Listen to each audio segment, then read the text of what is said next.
And so it's 10:33. It is Saturday, February 17th, and we are here for an Environthon webinar. Jovita, would you like to open up the event today? Yes, I would. I just have brief remarks. First of all, I want to welcome and say good morning to all of the students and teachers, my Envirothoners. This is the second of a series of webinars that California Envirothon is putting on to prepare our student teams for our annual competition in April. But before I introduce Alima Segoviano, who will be hosting this webinar, and to start it, I just want to ask the students and teachers to continue checking our website for future webinars. So we have a number of webinars lined up. Several will be taking place in early March, one at the late March. We've got a double webinar that's coming up on beavers and to teach students skills on how to delineate watersheds. That's happening on the 4th. We've got one on forestry and renewable energy on March 5th. We have on the 13th of March, offshore wind farms and pelagic birds. And then on the 26th of March, we have another on pollinator habitat and solar farms. And there are many more webinars in the works addressing Klamath Dam removal and additional forestry and soils. So all of them will be recorded as this one is. And once we have edited the recording, we will post it on the California website, California Environthon website, as a YouTube video. So with that, I'll pass the baton. Thank you, Jovita. You're welcome. Today, we have a wonderful opportunity, hopefully a nice treat for folks. We have Dr. Jeffrey Lovich to talk with us about desert wildlife and renewable energy development in the desert. Jeff has a Bachelor's of Science and a Master's of Science in Biology from George Mason University and a PhD in Ecology from the University of Georgia Institute of Ecology. He spent the last 30 years of his career, over 30, studying the world's 356 turtle species. He's a member of the World Conservation Union, IUCN, Species Survival Commission with a focus on tortoise and freshwater turtles. He has years of research for desert wildlife interactions and with renewable energy in particular. He's published numerous books and research papers on many topics related to the focus of Envirothon this year. So we're very excited to have him. And Jeff, thank you so much for joining us. If you'd like to begin. Thank you very much. Can everybody hear me? No problems with the audio? It's fine, Jeff. Very good. Okay, so I want to talk about wildlife and renewable energy development in the desert today, and then ask the question, can we have both? Because that's a real challenge, and it remains to be seen what the answer will be. I'm actually located with the U.S. Geological Survey in Flagstaff, Arizona, but I've conducted research in the California deserts for over 30 years. This picture shows intact desert habitat in the East Mojave Desert of California. And people think of it sometimes as a wasteland because it's hot and a hostile place to survive, but it's actually very rich in biodiversity. And there are many highly adapted species that live here that face challenging conditions already without any type of disturbance or development. And so renewable energy development represents a new challenge to these desert species to survive. So I've been studying renewable energy and wildlife for over 30 years. I began with a study of a population of desert tortoises in the operating wind farm near Palm Springs, California. And I was curious about how these animals that are threatened could survive in what's essentially an industrial landscape with a pretty dense infrastructure of roads and lots of turbines and transformer pads and maintenance crews driving around working on the site. At the time, people thought the desert tortoises were very sensitive to habitat disturbance, and they are to a degree, But I wanted to study them in this landscape and then make comparisons with natural populations. And so that's why I started now many years ago. More recently, I've become interested in solar energy development in the desert and how that'll affect wildlife like the tortoise. We're going to focus on the tortoise for much of this presentation because it's a very important species. It's federally protected as threatened under the Endangered Species Act, and it faces a whole host of challenges to its survival unrelated to renewable energy development. They were listed as a threatened species by the Fish and Wildlife Service in 1990, north and west of the Colorado River, which is basically all of their range in California. And at that time, energy wasn't even considered to be an issue with respect to threatening them.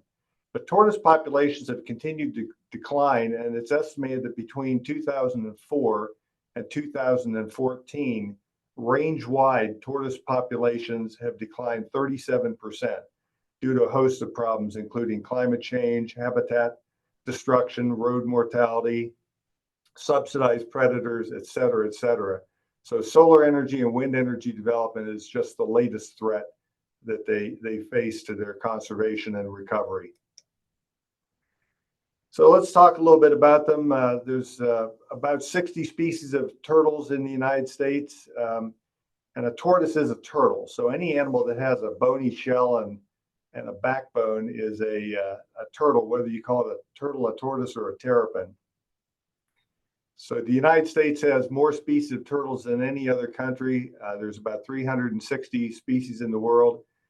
Second most speciose country is Mexico. They have almost 50 species of turtles.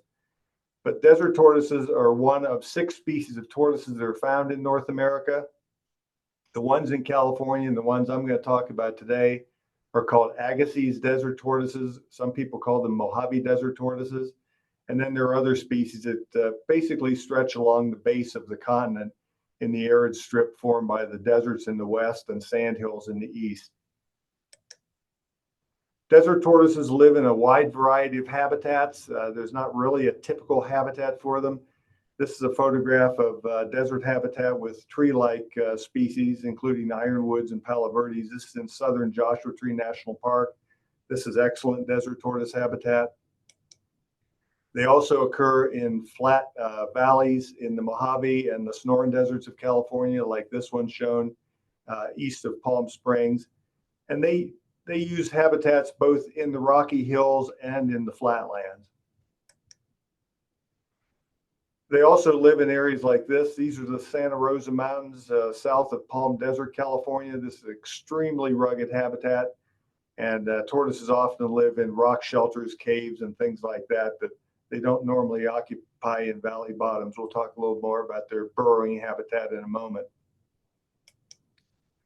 So this is a map showing the distribution of the species, Agassiz desert tortoise, and you can see that it's basically found only in the United States. It gets right down on the border with Mexico, but there are no populations of this species known in Mexico. There's another species that lives on the other side of the Colorado River that I showed you in that list, Marofka's desert tortoise. It does occur deep into Mexico. But you can see that this species occupies parts of 4 western states, California, Nevada, Arizona, and Utah. And this is the Coachella Valley region that my cursor is circling right here, where most of my research has taken place, or areas nearby. And we'll be talking more about that as this presentation continues. But you can see that the Coachella Valley region is near the southern limit of the range of this species. And that's of great interest to me because these animals are probably going to face the effects of climate change, higher temperatures, drier conditions, sooner than populations to the north. So they might be harbingers of what tortoises will be exposed to as climate change advances in the future. All turtles lay eggs, which is kind of interesting because they're reptiles and like snakes and lizards, but snakes and lizards have some species that lay eggs, some species that have live young, but turtles only lay eggs. And they lay relatively small clutches. 4 is a typical average for tortoises throughout their range. The eggs are about the size of a ping pong ball, so it's a substantial investment by the female. They can actually produce up to 3 clutches a year in really wet years.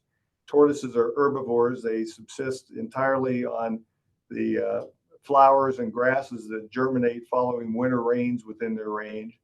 And in good years, when there's lots of rain and lots of grasses and flowers for the tortoises to eat, they produce more clutches of eggs. And I think the record is at one of my study sites, 15 eggs in a year by a female. That's a substantial investment of water and nutrients. And tortoises tend to reproduce even in drought years, and this can compromise the ability of the females to survive. And I've shown that female mortality can exceed male mortality in dry years because females lose so much water and so many nutrients to producing multiple clutches of eggs. This is a radio transmitter and an antenna shown in this X-radiograph. We do a lot of radio tracking of tortoises to keep tabs on individuals because they're hard to find without the radios in the vast expanses of the desert. After about 70 to 100 days, the hatchlings emerge from the nest. This is an actual photograph of a hatchling emerging. We didn't bury it in dirt to take the photograph, but we just happened to be at the nest at the time the babies were coming out. And then they move off, sometimes great distances from the nest. Surprisingly, they cover pretty good distances for such a small animal. This shows a couple of my technicians in the past with a hatchling tortoise. These are very vulnerable to predation, as you can imagine. I call them walking raviolis from the standpoint of a coyote or a raven or another tortoise predator. So they're quite vulnerable at this stage. They can also be run over by vehicles. This is an actual photograph of a tortoise near Tehachapi, California, that luckily was seen and photographed before the researchers moved their vehicle. But adults are also subject to mortality from vehicles, and that's one of the factors that affects their conservation status throughout their range.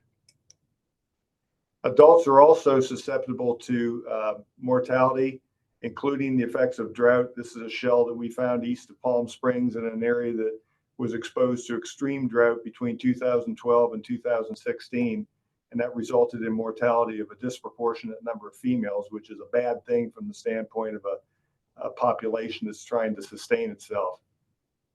Adults can also be killed and eaten by predators like coyotes that are pretty adept at grabbing a hold of a tortoise leg and pulling it out of the shell and then killing the tortoise. We've seen lots of evidence of this. Coyotes will also switch prey during drought periods from their typical prey, which would be small rodents and rabbits, because those populations often crash during drought conditions. And so coyotes and other predators have to switch to an alternative form of prey, and we call that prey switching. And I've documented that happening at several locations, including Joshua Tree National Park, as have other researchers. So why the fuss about tortoises? Why are they so important? Well, they're obviously important because they're protected under the Endangered Species Act, but tortoises are also keystone species because of their ecological engineering. They're very efficient burrowers, and they dig holes in the desert that provide habitat for a lot of things that can't dig holes in the desert. And holes in the desert are in big demand. Lots of things go to those for various reasons. And if tortoises were not there in the landscape, that would affect those other species that are dependent on it. And so what I want to do is share a series of videos that we've captured on trail cameras that show the various things that visit tortoise burrows. But first, let me give you an example of how efficient they are at burrowing. These images were taken by researchers in gopher tortoise habitat, which is back in the southeastern United States, but it's very similar to the burrowing habitat of desert tortoises. They used a technique called ground penetrating radar, which is a device that looks kind of like a lawnmower. You push it over the top of the ground and it can see into the ground and find things. And the military developed these things for looking for mines and unexploded ordnances and things like that. But it can also be used for peacetime purposes. And you can see these turquoise coiled structures are the burrows of gopher tortoises digging down into the ground. And then these dark blue remnants are parts of old burrows that did not yet collapse, but the area in between them did. So these are just old holes in the ground, basically, that you can't see because they're deep under the surface. And then the yellow are the small side burrows of field mice. And they've actually got tertiary structures coming off these field mice burrows for burrowing insects. So it's like there's a whole community of animals that live inside these burrows, and just gives you an example of how important they can be in terms of providing water inputs and nutrient inputs deep into the soil and allowing shelter for wildlife. There's a whole host of commensal species. Commensal species are those that live together where one benefits, but the other neither benefits nor is harmed, and that's the tortoise. So it's not harmful for a tortoise to have a rattlesnake in its burrow, or to have a bobcat crawl into the burrow and have a litter of kittens, which has been documented. And many other animals, invertebrates and vertebrates alike, do the same thing. For tortoises as a whole, all the species in the United States, but particularly for the gopher tortoise, over 360 species of animals have been recorded using tortoise burrows as commensals. So if you took the tortoises out of a habitat, you'd have to ask the question, what would these other species do, many of which can't dig the burrow on their own? The frog can't dig a burrow, the rattlesnake can't dig a burrow, the spider can't dig a burrow, but the tortoises can. So we put wildlife trail cameras in front of desert tortoise burrows in a couple of locations in the area around Palm Springs. This is a picture of a typical setup at our wind farm site near Palm Springs, but we also have cameras up in the Santa Rosa Mountains near Palm Desert. And you can see the tortoise here basking in the mouth of its burrow. It too has a radio transmitter glued to its shell. Here's a video of two male tortoises fighting in front of a burrow that has a female in it. It's kind of odd that they're out at night. This photo was taken at about 10 p.m. as I recall, and tortoises are diurnal, which means that they are active primarily during the daytime. So this is unusual. You can see the radio attached to the shell of this one tortoise. Here's another photo or video that we captured of a coyote. We know that two tortoises frequently live in this big burrow. The coyote knows that too, and he's sniffing around and trying to make a decision on whether or not he should try digging the tortoises out or not. Coyotes are really good at digging tortoises up, and sometimes that's at the risk of the tortoise, but the tortoise has pretty good protection. This is a really deep burrow, so I don't think that coyote has a chance of getting in there and getting a tortoise. Okay, this is something you need to pay careful attention to. This is the same burrow. You can see the footprints of the tortoises going in and out. It looks like, you know, somebody took a stump and just pressed down into the soil and made these little pug marks. This is a hatchling or near hatchling desert tortoise right here. I hope everybody can see that. Desert tortoises are very inoffensive creatures. They don't bite. They don't do anything to protect themselves other than try to get away by moving their legs and scratching and those sort of things. But hatchlings can be pugnacious. They will actually bite.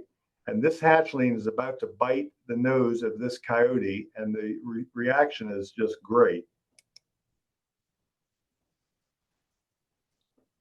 There the coyote finally sees it, or smells it. And you can see the hatchling. I'll play that back again.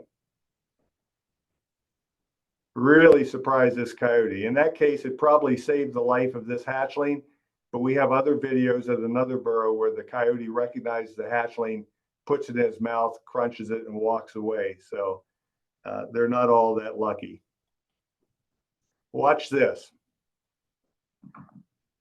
I don't know if you can hear that sound, but that's a really strong bite by that coyote. I'll play it again. The tortoise just gets its leg in just in time to avoid having it pulled off by the coyote. And if you can hear that sound, oh, I went backwards. Let's see. Here we go. We named this tortoise Lucky for obvious reasons, because it almost got it. Tortoises often sleep outside their burrows in the summer because it's actually cooler outside the burrow than in. So this is a time period when they're a little more vulnerable. Here's a group of coyotes coming by, checking out the same burrow. I think we counted 5 of them in this video, and you can't see it because of the screen resolution on this, but just off to the left in the upper corner, a coyote has an adult tortoise that lives in this burrow in its mouth, and is carrying it by the antenna, and then picks it up by the mouth and tries to get the tortoise and is unable. And that tortoise was named Bonnie, and she was able to survive the attack by the coyote and moved on. So sometimes the coyote wins, sometimes the tortoise wins. Everybody knows about the tortoise and the hare. Here's a jackrabbit checking out a tortoise burrow. Probably too big to get inside the burrow with the tortoise. Not sure what it's checking out, but it's looking for something. And it's not unusual. We have pictures of rabbits as well, jackrabbits as well as bunnies checking out tortoise burrows. The rabbits are a little smaller than the hares, but just again shows the diversity of creatures that come by and associate with or walk by tortoise burrows. Here's a tortoise sleeping outside its burrow. You can see its head is extended and on the ground. The bobcat touches the shell. The tortoise wakes up, pulls in its head. Notice how the limbs retract in front of the head to give it additional protection, and the bobcat walks on. Bobcats are known to be predators of tortoises at different life stages, from hatchlings to adults, but this bobcat's clearly not interested in tortoise for breakfast. Here's another bobcat visiting a tortoise burrow in the Santa Rosa Mountains, and it decides that it wants to include this in its territory, so it turns around and sprays urine on the burrow right there. That's called scent marking, and so that's telling the other bobcats that, hey, another bobcat's already claimed this territory by urinating on it, and so maybe I better find a different territory. Then the bobcat comes back, not sure what it's looking for. Maybe it's looking for hatchlings, maybe it's looking for eggs, but it's definitely interested in the burrow. Here's an antelope ground squirrel walking around. You can see the tortoise in this shelter. This is mostly what we call a pallet. Instead of a burrow, it's just a little depression that's made underneath a bush to provide the tortoise with mostly thermal protection so they don't get too hot in the daytime. These little ground squirrels might look like they're not much of a threat to a tortoise. There you can see it's cleaning out its pallet a little bit there, scraping dirt. We do have video of ground squirrels coming out of a burrow with a broken eggshell of a tortoise. We don't know whether the ground squirrel opened up the egg and destroyed it, or whether another predator like a gray fox, which we know eat tortoise eggs at our site, may have opened up the egg in advance, and the squirrel was just carrying the remnant away to lick out some of the dried yolk maybe. This is a real interesting set of pictures that we stitched together. This shows a mother black bear and her cub visiting our windmill tortoise population near Palm Springs. There were fires in the San Bernardino Mountains previous to this set of photographs that may have displaced the bears out of their normal mountain homes to come down into the desert to check things out. We knew this burrow was occupied by a tortoise, and the bear could easily dig the tortoise out, except for the fact that the burrow was probably 10 feet long. It would have required a lot of digging, but they just sniffed the burrow and moved on. This is a coach whip snake. Some people call them red racers. There are a lot of reptiles that use tortoise burrows. These snakes have no ability to dig burrows themselves, so they take advantage of the burrows provided by the tortoises.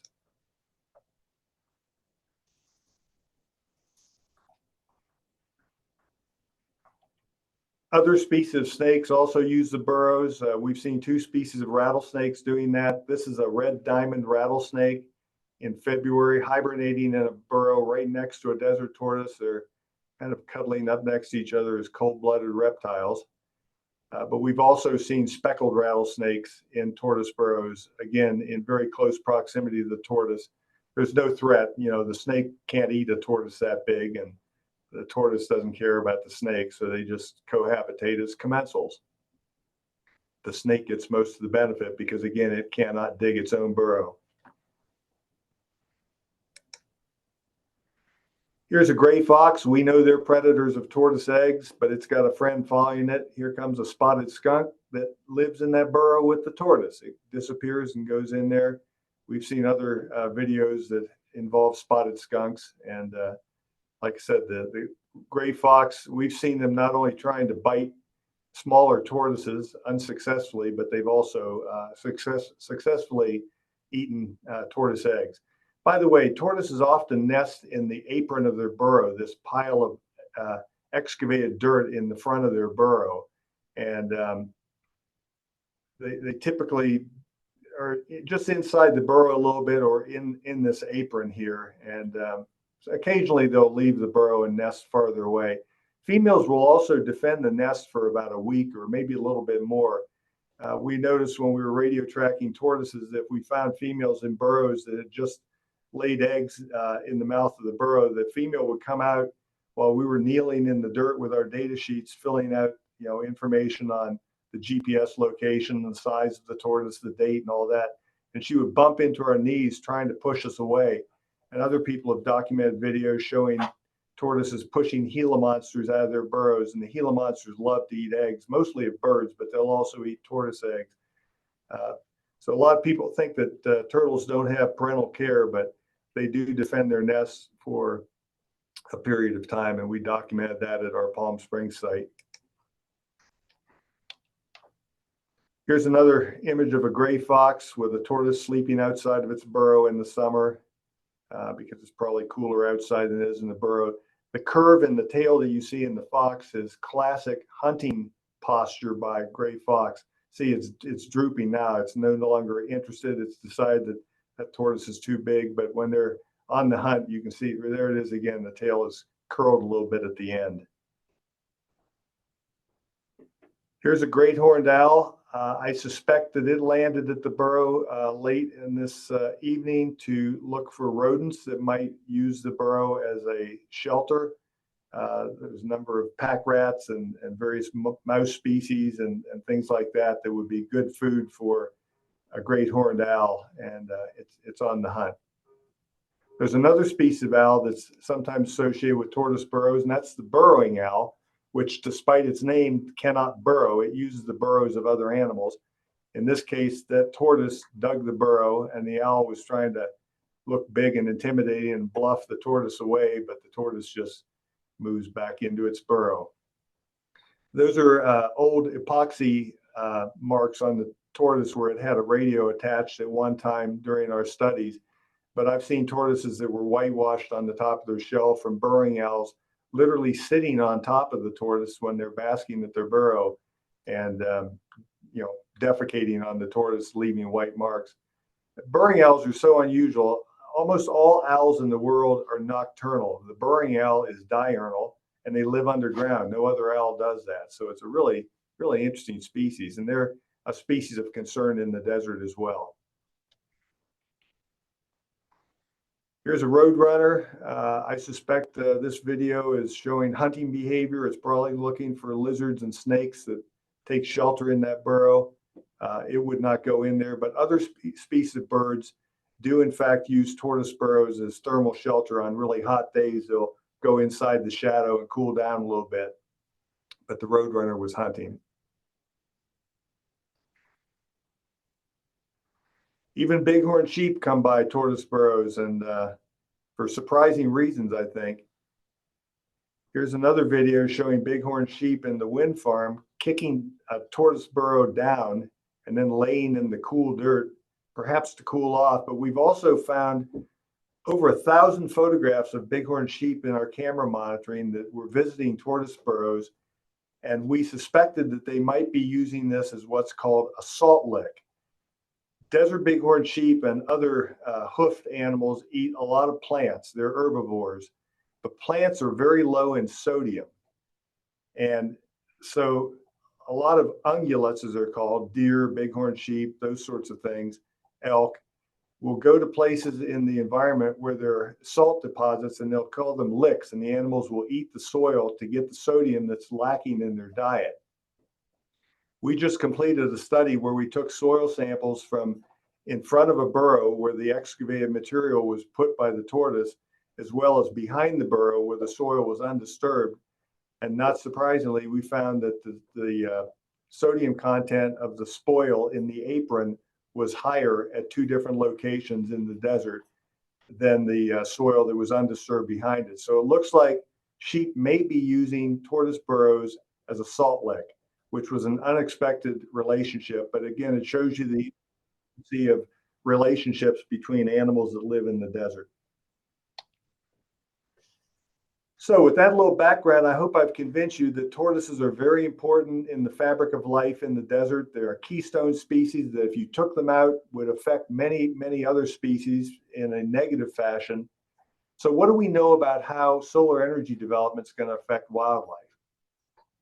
This is a really exciting time in the history of humanity because we're starting to harvest renewable energy. And I think everybody would agree that good, clean, safe, renewable energy is better than burning fossil fuels and creating more CO2 in the atmosphere.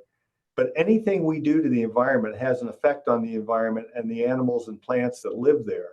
And so we have to be aware of that. This is a solar energy facility. It's called a concentrating solar energy facility where you have these rows of mirrors that focus light on this central power tower that heats liquid that's used to boil water and run steam turbines that in turn make electricity. And that's how that works. Most solar energy development in the desert is photovoltaic, and we'll see more of that in a bit. So what did we do to answer the question, what do we know about how solar energy development in the desert is going to affect wildlife? Well, a colleague of mine and I went through and examined all the peer-reviewed scientific literature on the topic that we could find. What is peer-reviewed scientific literature? Well, I'm a scientist, and when I collect data and write scientific papers, I have to submit it to a journal that has an editor that looks at and determines, is this worth further review or not? If they think that it is, they send it out to experts on that topic that are unknown to me. They're anonymous peer reviewers. And those experts review all the techniques we use, all the analyses we do, the conclusions that we draw, and then they make a recommendation on, is this good science worth publishing or not? And so there's a very high bar set for peer-reviewed scientific literature. And once it goes through that process and it's published, it has a high degree of reliability as far as being a repeatable study that will yield the same results over and over again. And we focused on the desert Southwest in our review. Why the desert Southwest? Because this is the area with the highest solar energy potential in the United States. You can see that, there's solar energy potential everywhere, but the hottest area for solar energy production is the desert Southwest, where cloud cover is low, temperatures are high, and unfortunately, this is also the habitat for the two species of desert tortoises that live in California, Arizona, and adjoining states. So they're kind of in the bullseye for solar energy development. So my postdoctoral colleague and I published a paper in the journal Bioscience where we presented all of the results from our review. We found only one peer-reviewed scientific paper on the topic of the direct effects of solar energy development on wildlife in the Southwest. That was disturbing because this is a big thing that's happening to our desert over thousands and thousands of acres. And yet, even though we have the technology to move forward with this, we have very, very limited scientific understanding about what it's going to do to the environment. None of the papers were on desert tortoises at that time. This was published in 2011.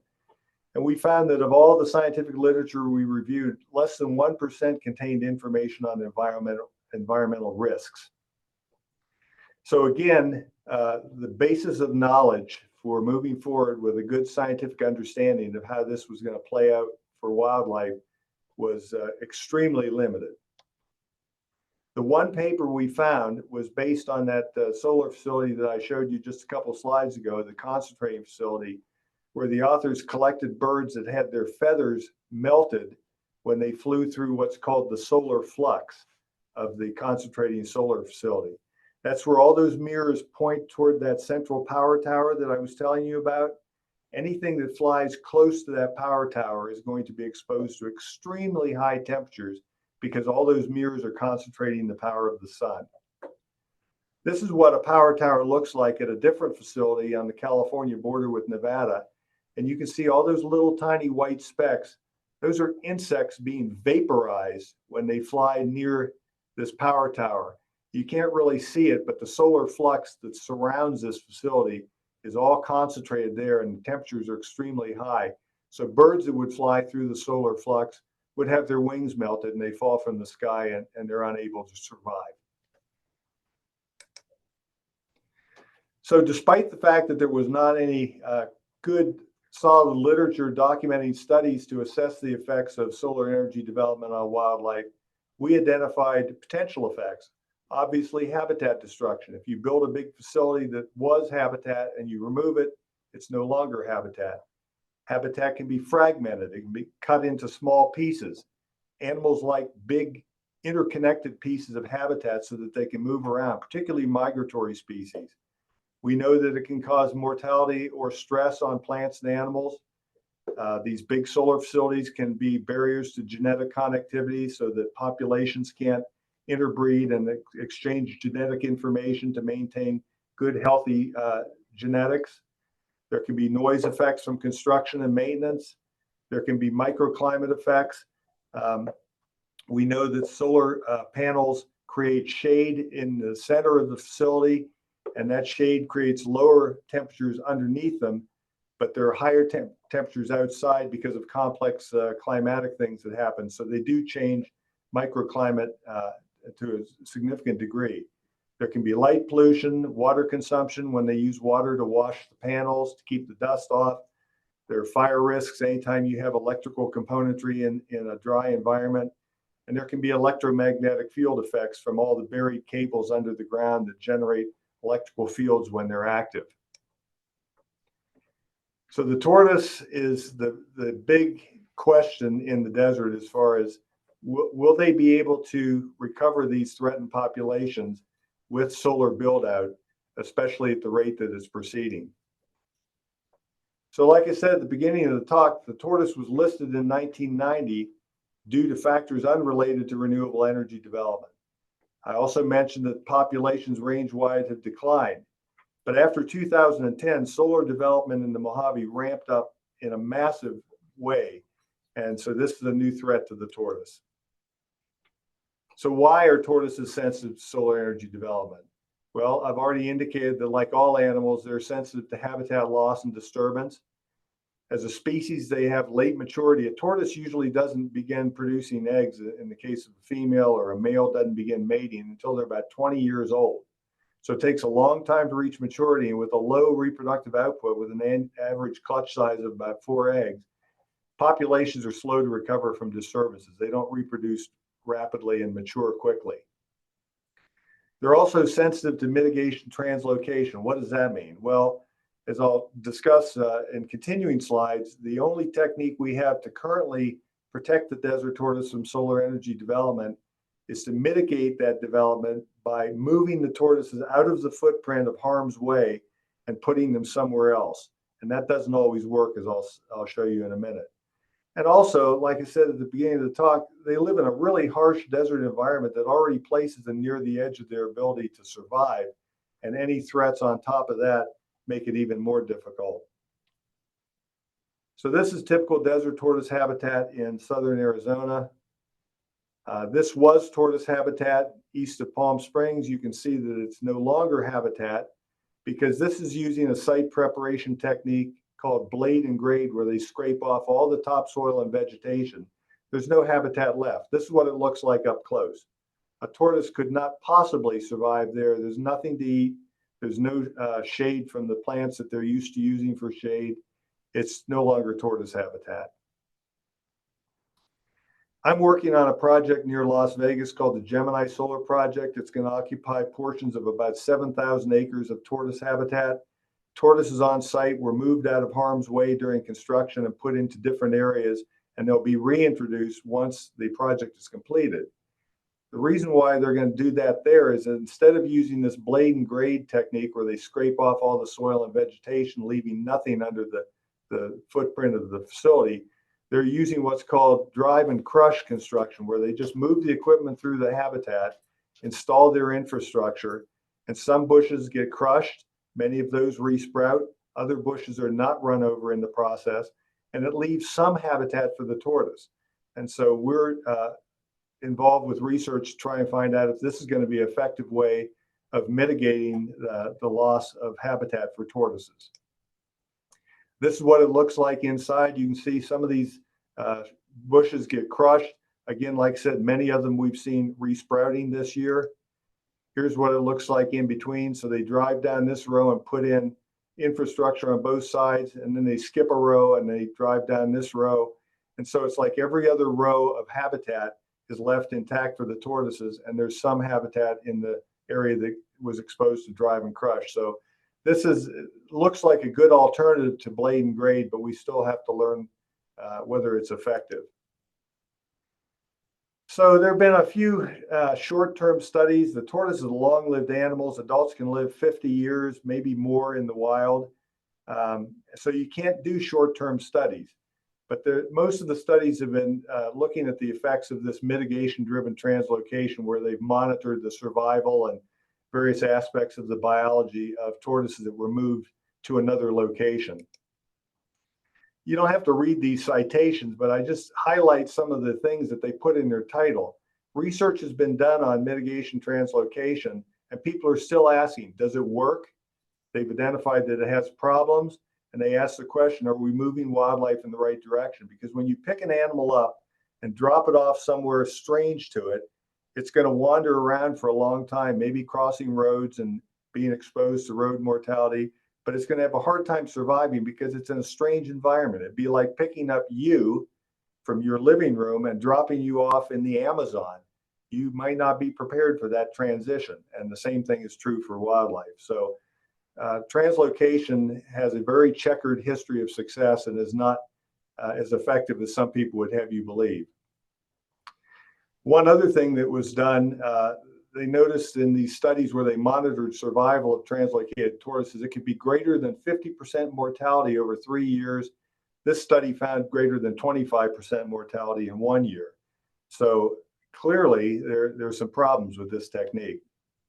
One other study looked at the hatchlings produced in an area with translocated tortoises and found that 4 years after the tortoises were moved, all of the hatchlings that they genotyped with DNA fingerprinting were sired by resident tortoises that lived in the area where the translocated tortoises were placed. None of the translocated males reproduced. And so this is another problem that has to be investigated more. If translocated tortoises are unlikely to reproduce, populations are not going to do very well. So there's a whole variety of studies that are needed. Like I said, because they're long-lived species, you need long-term studies. And most of the studies on translocation I talked about were done over the course of 3 or 4 or 5 years. We also need more research on this drive and crush site preparation. And we need before-after control impact studies where we can actually experimentally manipulate some of these solar facilities and compare them to controls that are undisturbed to assess what works and what doesn't. And a lot of them are going to be fenced off from wildlife because, you know, there's expensive infrastructure in these sites. And so if they fence out tortoises, these things become barriers and fragment the landscape. So like I said, we're doing research at the Gemini Solar Project. We're in our 4th year of data collection. You can see the picture on the left shows the area before development, and then infrastructure starting to go in, and the panels are already put up, and we're measuring plant soil characteristics in this habitat to determine how well the habitat's going to persist. So solar energy development is yet another challenge to tortoise recovery, and science is definitely playing catch up in our understanding of how this is going to affect wildlife. I just want to conclude by quickly talking about wildlife and wind energy because that's where I've done most of my research. This is a wind farm near Palm Springs, California, with Mount San Jacinto in the background. A couple of years ago, I co-authored a paper with some of my colleagues where we reviewed the impacts to wildlife of wind energy siting and operation in the United States.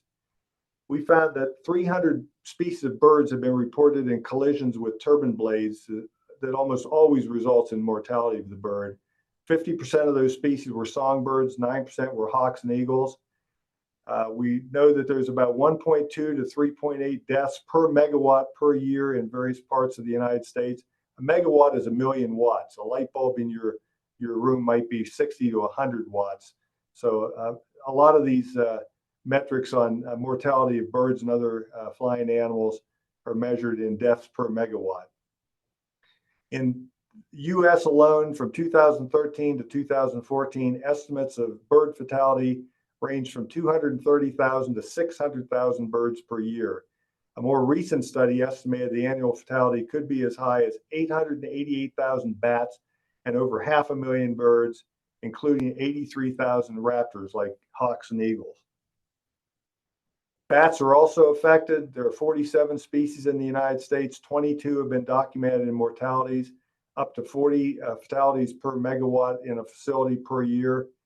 And continental bat fatalities in 2013 and 14 ranged from 200,000 to 800,000 bats per year. That's a lot of mosquito eating potential that's lost. Bats are very important for controlling insects, and they face other threats like white nose syndrome, which is a disease that can be fatal to bats that has caused whole colonies to collapse in the eastern United States. And now we have mortality from wind turbines. My postdoctoral colleague and I published another review paper in 2013 trying to assess what we knew from a scientific perspective about how wind energy affected terrestrial and marine wildlife, things that didn't fly, because most of the scientific literature is focused on bird and bat mortality. But we asked, what do we know about things that live on the ground and live in the water? Worldwide, we found only 17 publications in 2017 in the scientific literature that discuss this topic. So again, this shows that science is playing catch up. We've been using wind energy for a long time, but we really have very little knowledge of how that affects things on the ground. One of the things that happens from wind energy is you can see this tall turbine up on the hill has a black spot on it. We're going to zoom in on that. That turbine caught fire and burned all the blackened habitat you can see in the photograph. That was prime desert tortoise habitat at the wind farm, excuse me, near Palm Springs. People don't often think of fire when they think of wind energy, but anytime you have electricity in the desert, you have the potential for fire. And one of the things we've learned about tortoises is that even when their habitat is burned and unburned habitat, excuse me, dry throat, even if unburned habitat is close by, tortoises stay put.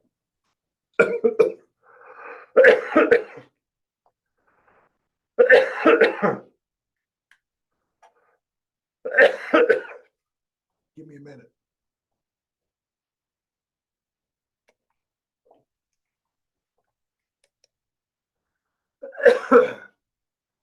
This is what Would you like to take another minute or two, Jeff? We can pause for like 2 minutes. great. I hate when it happens. Thank you. Sure. Yeah. Let's just take ourselves like off for 1 minute. I don't know how to mute.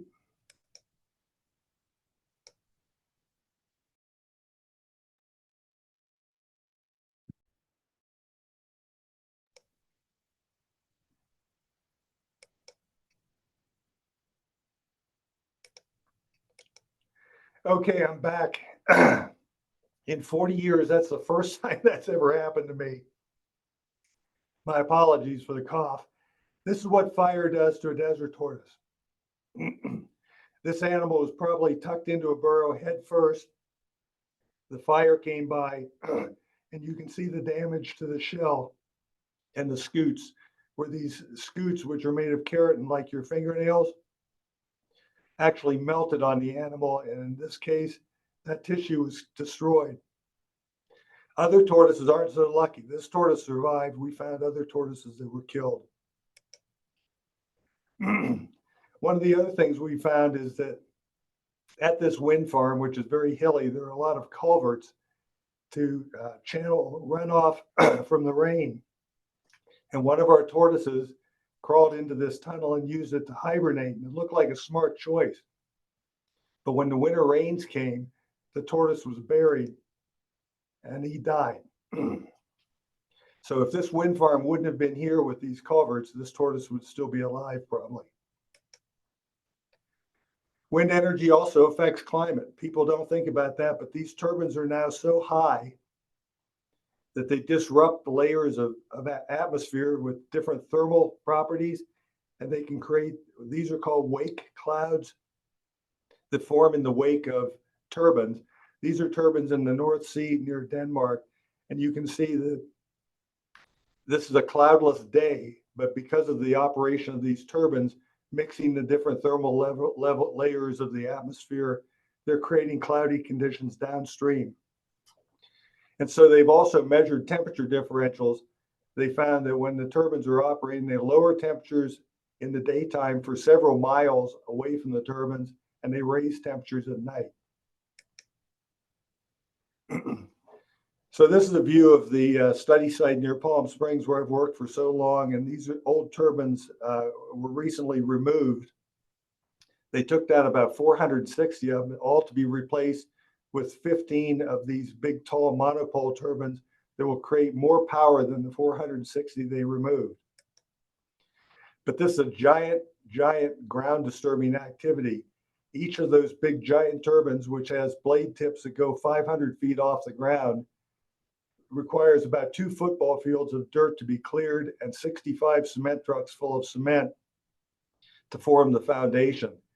And so tortoises are definitely a risk from these kind of activities, but fortunately, they have good biomonitors on site that have been keeping tortoises out of harm's way. We have radios on about a dozen tortoises there currently, and we've shared the radio frequencies with the biomonitors so they can continue to track the tortoises that we have radios on and keep them out of harm's way. So anyway, this is what the desert used to look like, and things are changing fast. And so we still have 2 questions that I want to leave you with, because this generation is going to have to figure out how to deal with this. Can we have renewable energy development and wildlife in the desert? And if so, how can that be achieved? So I leave you with that. Thank you so much. That was a lot of information packed into an hour of presentation here. I think those videos with the wildlife cameras were really fun. A lot of different unique species and interactions that maybe we didn't have I didn't really know all of those species would come out to a desert tortoise burrow and interact with tortoises like that and benefit, or at least be around them like that. I'd like to say thanks again and open up the floor now to the students. If you have any questions for Jeff, now would be a great time to put some in the chat, or we can also take you off mute and you can ask them over the microphone. And I'll give you guys a couple minutes to think about what you might want to ask. I do have a question or 2 of my own as well, but we'll leave it for you folks first. I'm not seeing any activity. Don't be shy. Don't worry about that. He doesn't bite. He'll definitely have some good answers for you. So while we wait to see if there are any questions, I guess I just wanted to, Jeff, I had a question about the translocation discussion that you brought up. I've seen some differences of opinion about desert tortoises and their welfare and the benefits, or how significantly negative a translocation can be event-wise on the survivorship and integration of tortoises into new populations. And I guess I'm just wondering if you have any thoughts about certain strategies or protocols or procedures that would be more beneficial or at least less harmful if we have it just seems to me like you've described 2 different sorts of approaches to investigate benefits for solar development and maybe other project development too. You showed us the Gemini project where the ground vegetation was going to be preserved as much as possible while the panels were put in place and the tortoises would be allowed to reside there. And then the idea of just translocating tortoises out and keeping them out of the area of the project footprint going forward. And that's it. They don't get that habitat anymore. So in terms of translocation, are there ways that we can benefit? My question, I guess, is, are there ways that we can minimize impacts to tortoises, or releasing them in bigger sizes so that they're less vulnerable to predation? Good strategy, or what are some tips and techniques that might be helpful to reduce the impact? Well, unfortunately, the drive and crush technique is the exception rather than the rule. All of the facilities that I know of in California that are built or will be built are going to use blade and grade for reasons that are beyond me, because you would think that it might even be cheaper for people to put it in with existing vegetation as opposed to having bulldozers move all that dirt and all the plant material off site. When you're talking about a site that's 7,000 acres like Gemini, that's a lot of dirt. And so that for whatever reason, that project proponent decided not to do that. And I think it holds promise. The other thing we have to do is figure out wildlife friendly fencing for these facilities, because when they're built, they don't want people going in there. They don't want people shooting panels, driving motorcycles through the solar facility. And so they fence them off. But those fences are largely impervious to wildlife, particularly large species like bighorn sheep.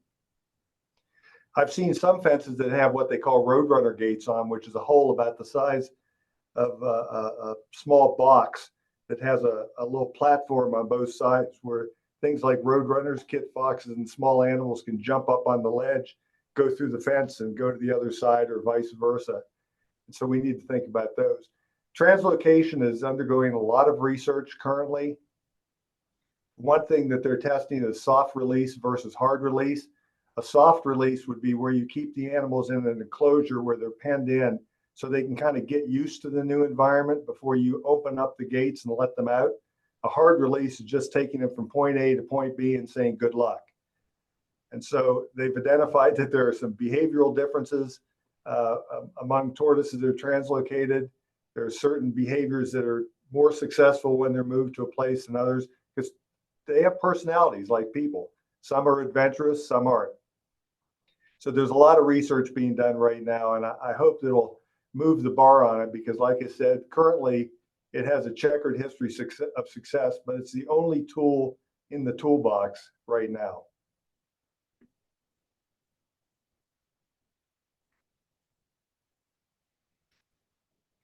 Are you muted? I can't hear you. I am, thank you. Okay. I want to say thank you for that. I am curious about the research and the different types of things that may be looked at to minimize impacts and improve the success of translocation, but we'll have to stay tuned for more. I do see there's a question in the chat right now from Shauna Ashley. She would like to ask you, you've discussed electromagnetic field effects of solar panels, and she would like to know, does this electromagnetic field cause any disturbance to any sort of animals that may be in the area? Yeah, there's been some research on that with deep sea cables that transmit electricity. And they found that when fish swim over a deep sea cable that's energized and has electricity in it, they will often change direction. We don't know if that affects them long term or affects migration of species that may swim over these cables in large numbers, but we do know it affects their behavior. And how it would affect behavior of animals in the soil is unknown. So the idea, just so everybody understands, if you have an electrical cable that's energized and has electricity, it generates an electromagnetic field around the periphery of that cable. If you have buried cables underground that a tortoise digs a burrow next to, now it's exposed to electromagnetic radiation. And that's known to have health effects in humans, but it's almost totally unknown for wildlife. So that's a really good question, but we don't have a good answer beyond what I just explained.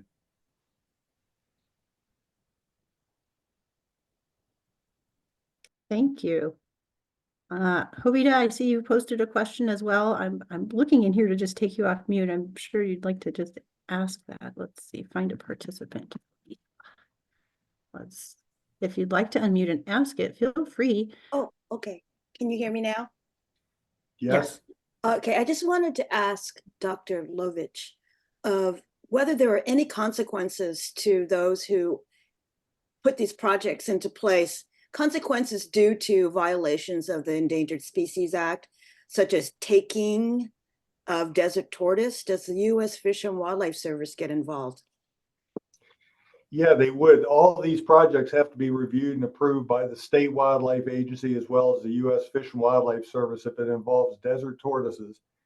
And so each of these projects has a take associated with them, which means that when the Fish and Wildlife Service writes their official biological opinion, which is basically the permission slip to continue with the project and build it out, they establish a take that says, if you kill more than, I'll just pick a number out of the air. I don't know an actual number because I haven't reviewed these documents.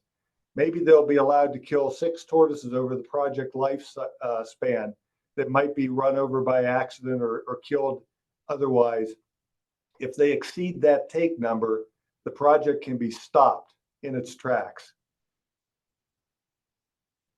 So there are consequences, but I don't know about more of the legal issues than that. Well, just as a follow-up, do you encounter any resistance or protests by environmental wildlife groups such as the Center for Biological Diversity about these projects and the damage they do to habitat and species? You know, it's really ironic because in the beginning, everybody wanted renewable energy so we would stop putting carbon dioxide into the atmosphere from burning fossil fuels. The environmental groups were really staunch in their support of these projects.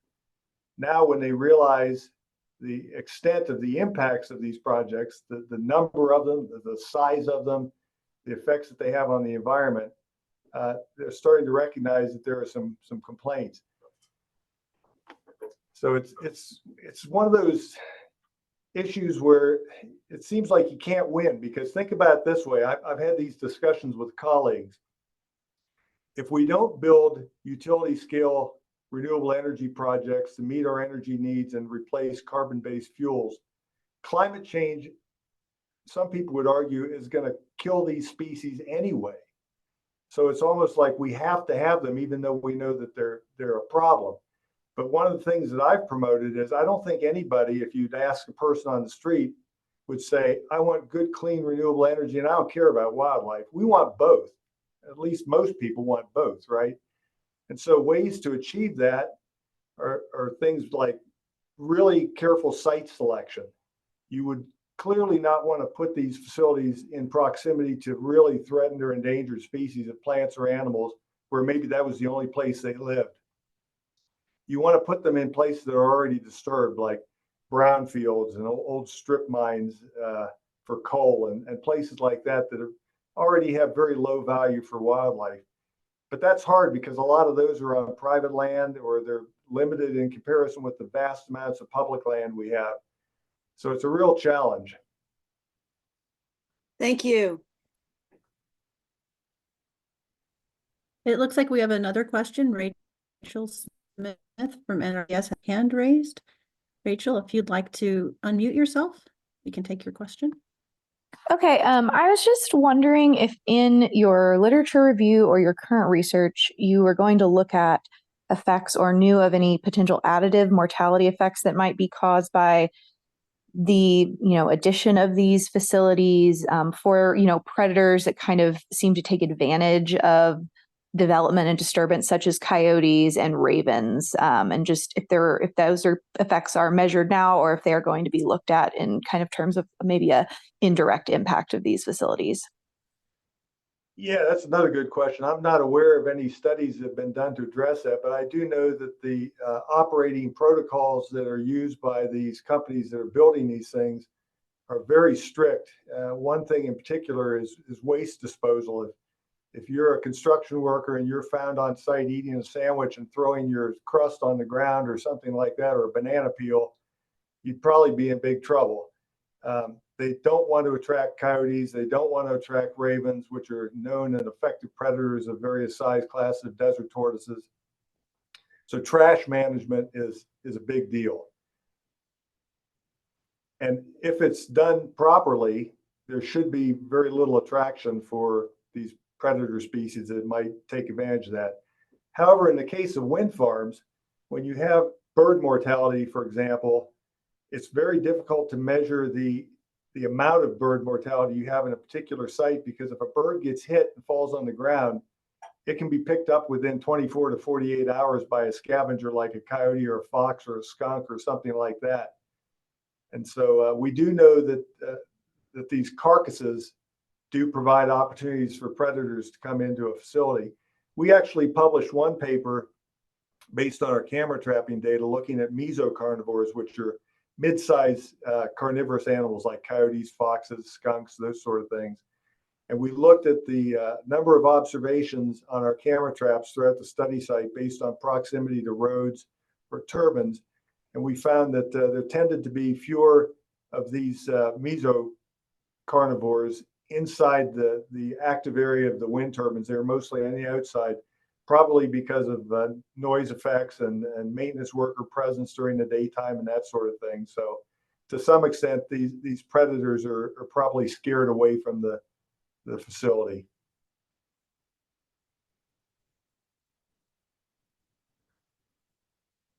That makes me wonder, has there been any, to your knowledge, like instances of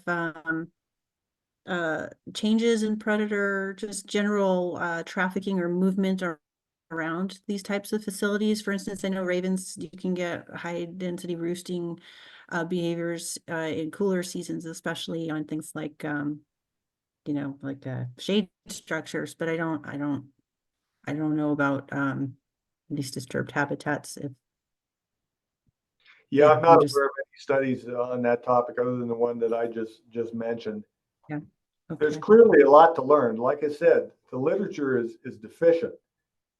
Scientists would like to be much further down the road in our understanding of these things. These are all really good questions and could be the topic of a new research project. Maybe some of these students will go on to get master's degrees and they can write theses on some of these questions. I hope that's the case. I just have a quick question before we close, and I want to reiterate the question that Dr. Lovich made to conclude his presentation, and that is to you, our students, our youth. I wish someone would speak to the question of, I think the question was something about what do you see as your responsibility or your commitment or your interest in having renewable energy development and wildlife in the desert as the generation that will have to deal with the impacts of climate change and what we're trying to do to mitigate and adapt. Can somebody speak to what your views are about those questions?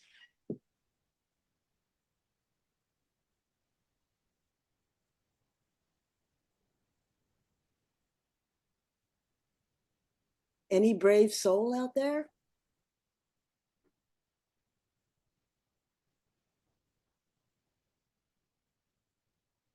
Don't be shy.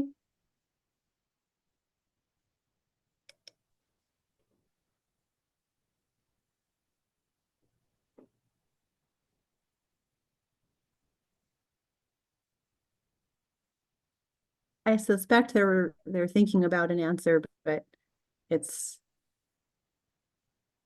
okay. Well, we'll just leave it at that, and you may see that on one of the station tests as a question. So keep that in mind and really ponder it, because it may come back to bite you. Lovita, would you mind repeating the question one more time just so we can capture it here succinctly in the video so students can revisit that at a later time?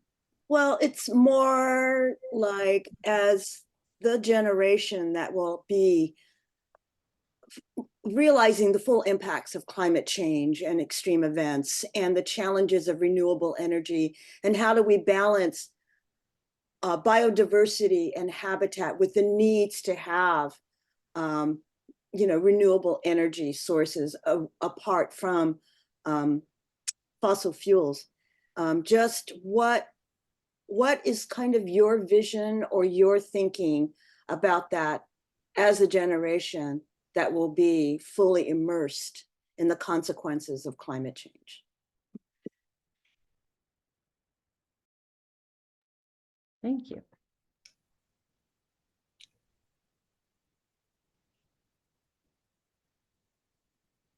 A lot of brain power out there. I hope these folks think hard about that as they continue their careers, because we have a lot of questions. Yes, indeed. Yes, we do. Well, Frank has raised his hand. Frank, would you like to unmute yourself? Yes, I just had a couple questions that popped up. So from looks like the crush method is the better method of two between that and the scrape method for installing solar panels. Have there been any discussions about maybe replanting some of these desert areas where kind of in between the rows of the solar panels after doing the scrape method? And then my second question is for desert tortoise conservation. Has there been any research or developments into maybe like digging artificial burrows for the desert tortoises to possibly make it easier on them in this harsh desert ecosystem? So when they translocate tortoises, they do dig artificial burrows for them, because just turning them loose on the surface of the desert could be a death sentence if they don't have a good place to hide if it gets hot, right? So that's done. There are also what are called head starting facilities that people have built in various places, including Fort Irwin Army Base, 29 Palms Marine Corps Base, Edwards Air Force Base, where they bring in females with eggs and let them lay those eggs in fenced enclosures, and they're protected with a fence material on top so ravens can't get in. Then they raise those hatchlings to a larger size and release them in the desert to help deal with that. So that's related to the burrow question. What was the first one again? Yes, the first one was it looks like the crush method is a better alternative to the scrape method with installing solar panels. Yeah. I was just wondering with the scrape method if anybody's looked into maybe replanting in between the rows Oh, and right. planting a lot of these desert plant species. Yeah, earlier in my career, I was very interested in restoration of degraded desert habitats. And the best advice that I can give is don't disturb it, because once you disturb it, it's going to be really hard to restore it. The aridity of the desert and the unpredictability of rainfall and whatnot makes seeding very risky. A lot of times you put seed out in the desert and all the rodents eat the seeds, and where the drought kills the resprouts. So there is a requirement for restoration. A lot of these sites are permitted for 40 years. And if they're decommissioned, they're supposed to be restored. But restoration in the desert is extremely difficult because of the arid conditions. So to the extent that it's not disturbed in the first place, the better. It'd be almost ridiculous to think of using blade and grade and thinking 40 years from now, when it's going to be hotter and drier, maybe, that it's going to be easy to restore. It's going to be harder to restore. Yeah, that definitely makes sense for both of my questions.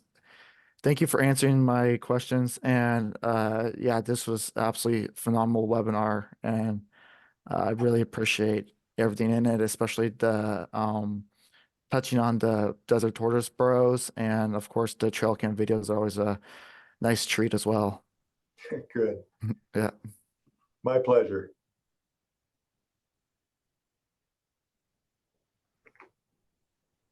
If there are any other questions, we're happy to take them at this time. Otherwise, I think we will say thank you so much for your attendance, and thank you, Dr. Lovich, for your presentation today and support of this program. No We will problem. make the video recording all day long. available online. So if anybody needs to revisit the video and wants to soak up some additional details, we'll have that available for you on the website once it's cleaned up. Thank you so much. Thank you, Dr. You're Lovich. My pleasure.